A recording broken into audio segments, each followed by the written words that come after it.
جناب فاطمہ بنت اسد، ہمارا آپ پہ سلام ہو، یہ خاتون کون ہے، کیا مرتبہ ہے اسلام میں، ان کا کیا کنٹریبیوشن ہے، اور تاریخ ان کو کن حوالہ جات سے جانتی ہے؟ بسم اللہ الرحمن الرحیم الحمد للہ والصلاة والتحیۃ علی اہلها لولاکما لما خلقت الجنہ والانس والافلاک، کہ یا علی یا محمد اگر آپ نہ ہوتے تو ہم یہ دنیا خلق نہ کرتے. یعنی جو وجہ تخلیق کائنات ہیں ان کو اس دنیا میں لانے کا سبب، علت اور وجہ جو بن رہی ہیں، اس پاک بی بی کو فاطمہ بنت اسد کہا جاتا ہے.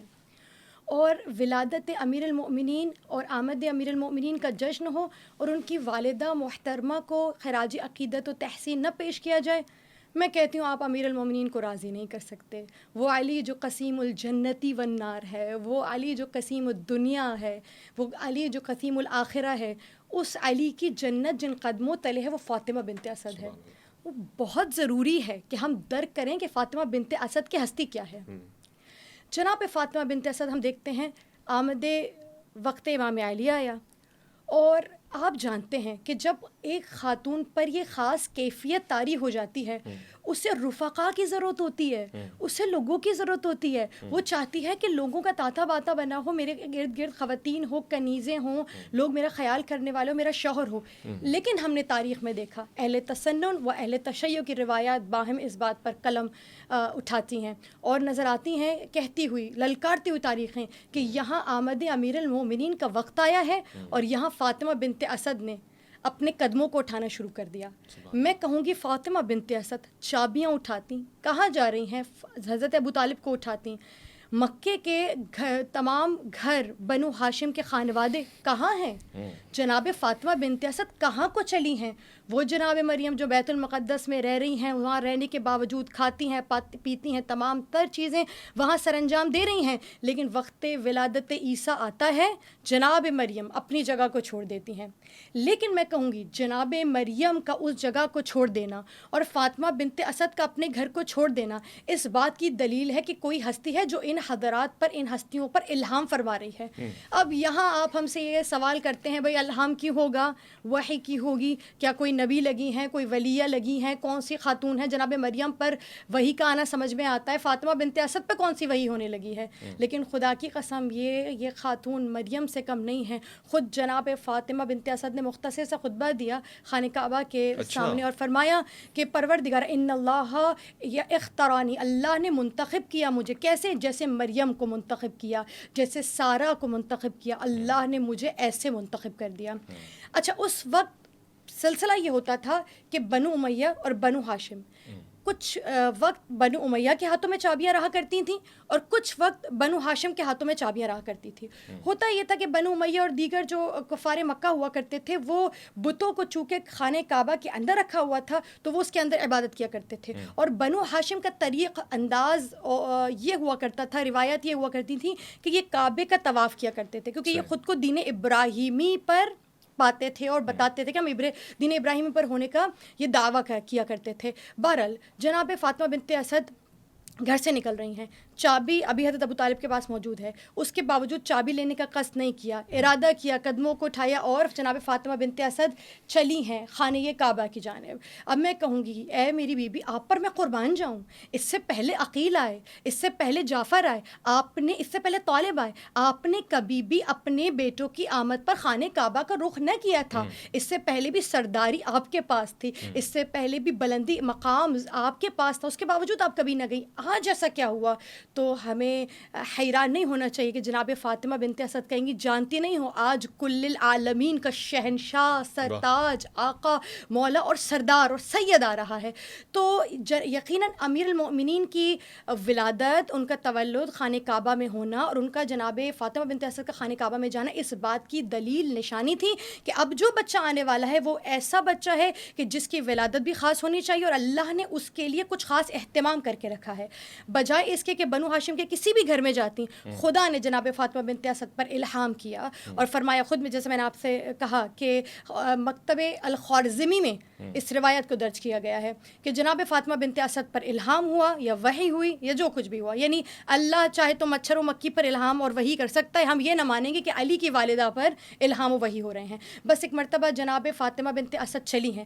اب تاریخ کہتی ہے کہ آپ نے دیکھا لوگ جناب ابو طالب کے ایمان پر خرافات بکتے نظر آتے ہیں, حتیٰ کہ جناب رسول خدا صلوات اللہ علیہ وآلہ وسلم کے والدین پر بھی خرافات, ان کے کفر پر فتاوے دیتے ہوئے نظر آتے ہیں. لیکن تاریخ میں کسی کی مجال نہیں ہے سرکار کہ کوئی فاطمہ بنت اسد کے ایمان پر انگلی اٹھا سکے. مجھ سے پوچھیے نا سبب کیا ہے. سبب یہ ہے کہ جناب فاطمہ بنت اسد کی مرتبہ خانہ کعبہ کی جانب تشریف لے گئیں اور کیا جری انداز میں, بہادرانہ انداز میں, شجاعت کے انداز میں خانہ کعبہ کے غلافوں کو تھاما اور تھام کے کہا, پروردگارا انا فاطمہ بنت اسد, میں فاطمہ بنت اسد ہوں, تو جانتا ہے میں یہاں کیوں آئی ہوں, میں تیری وحدانیت پر ایمان رکھنے والی ہوں, تیرے آخری نبی کی نبوت پر ایمان رکھنے والی ہوں. یہ کون سا وقت ہے جانتے ہیں آپ؟ حضرت رسول خدا کے مبعوث ہونے میں 27 رجب آ رہی ہے, شب بعثت آنے والی ہے 27 رجب کو, ٹھیک ہے. ابھی رسول مبین کے مبعوث برسالت ہونے میں, اعلان نبوت میں 10 سال کا عرصہ باقی ہے. آپ علی کے ایمان لانے پر, ابو طالب کے ایمان لانے پر باتیں بنا رہے ہیں, سوچ رہے ہیں.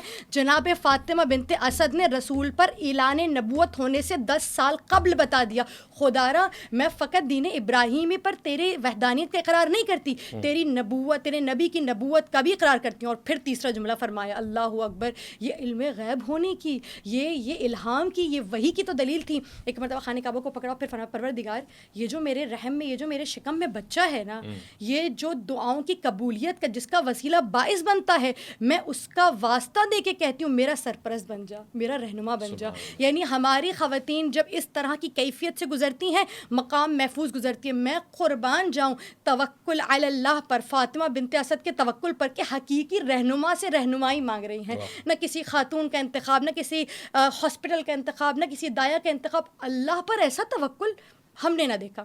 دوسرا مرحلہ, یہاں پر ہاتھوں سے غلاف کعبہ تھاما, وحدانیت کا اقرار, بالکل پاس آ گئی, بالکل پاس, وحدانیت کا اقرار ہو رہا ہے, نبوت کا اقرار ہو رہا ہے, اور علی کی ولایت کا اقرار ہو رہا ہے. کاش بات یہاں رک جاتی اویس, تو میں آپ سے آگے کلام نہ کرتی. تاریخ کہتی ہے جو ہی ان الفاظوں کی ادائیگی کے لمحات قریب آئے تھے, ابھی فاطمہ بنت اسد کے الفاظ منہ میں تھے اور باہر آنا چاہتے تھے, دیوار کعبہ شگاف ہونے کے مراحل میں داخل ہونے لگی. ایک زلزلہ سا آنے لگا, پہلے زمین ہلے گی پھر تو دیوار شگاف ہوگی نا. اب میں آپ سے سوال کرتی ہوں, یہاں آپ بیٹھے ہیں, اگر یہاں پر کوئی دیوار, خدا نخواستہ آپ کے اسٹوڈیو کی خدا محفوظ فرمائے, شگاف آ جائے, کوئی دراڑ آ جائے, کیا کریں گے؟ ظاہر ہے یہاں سے ہلیں گے, آس پاس جی بھاگیں گے. آپ جتنے بڑے کرار کہلائیں, آپ جتنے بڑے بہادر کہلائیں, آپ کہیں گے بھائی خاتون کو بھی سنبھالیں, انہیں بھی سنبھالیں, اور فوراً بھاگیں. یعنی مرد ہو, درار آئے تو فیصلہ کرتا ہے کہ بھاگو, لیکن غیر فرار کی والدہ, شجاع کی والدہ, حیدر کرار کی والدہ ہوں. تو ایک مرتبہ مصنفین نے لکھا, مورخین نے قلم اٹھایا, کہتے ہیں کفار کہہ رہے ہیں ہم نے دیکھا کہ کعبے کی گرد و نواح میں اور اطراف میں ایسا زلزلہ سا آیا کہ کہیں اور وہ زلزلہ محسوس نہیں ہو رہا تھا. ہم نے دیکھا کہ دیوار کعبہ میں جو ہی شگاف پڑا, ہم بھاگے.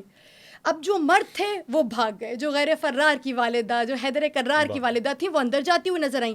اب کہتے ہیں ہمیں اتنے میں ہوش آیا, ہم نے کہا کہ مردانگی تو یہ کہتی تھی کہ ہم اس خاتون کو وہاں سے نکال لیتے, وہ ہمارے سردار کی زوجہ ہے, ہمیں نکال لینا چاہیے تھا. کہتے جب تک ہمیں ہوش آیا, زلزلہ تھما, ہم نے دیکھا کہ دیوار واپس جڑ چکی تھی اور فاطمہ بنت اسد کہیں نظر نہیں آتی تھی. ہم نے ہر جگہ ڈھونڈا, شور و شین کیا, حتیٰ کہ ابو طالب کے گھر میں پہنچے. وہاں گئے تو ابو طالب مسکرا رہے ہیں. کہا یا ابو طالب آپ کو ہوش ہے, آپ کی بیوی کا کچھ اتا پتہ نہیں ہے؟ ابھی کعبے کے قریب زلزلہ آیا تھا, دیوار کعبہ شگ ہو گئی تھی, اور جناب فاطمہ بنت اسد ہمیں معلوم نہیں اس کے بعد کہاں چلی گئیں. تو تاریخ بیان کر رہی ہے کہ جناب فاطمہ بنت اسد کا وہاں جانا ایمان اور توکل علی اللہ کی بہترین دلیل ہے, حجت ہے. اور اس طرح سے ان کا جانا, اور پھر حضرت ابو طالب کا مطمئن ہو کے بیٹھ جانا, حتیٰ کہ 3 روز گزر گئے.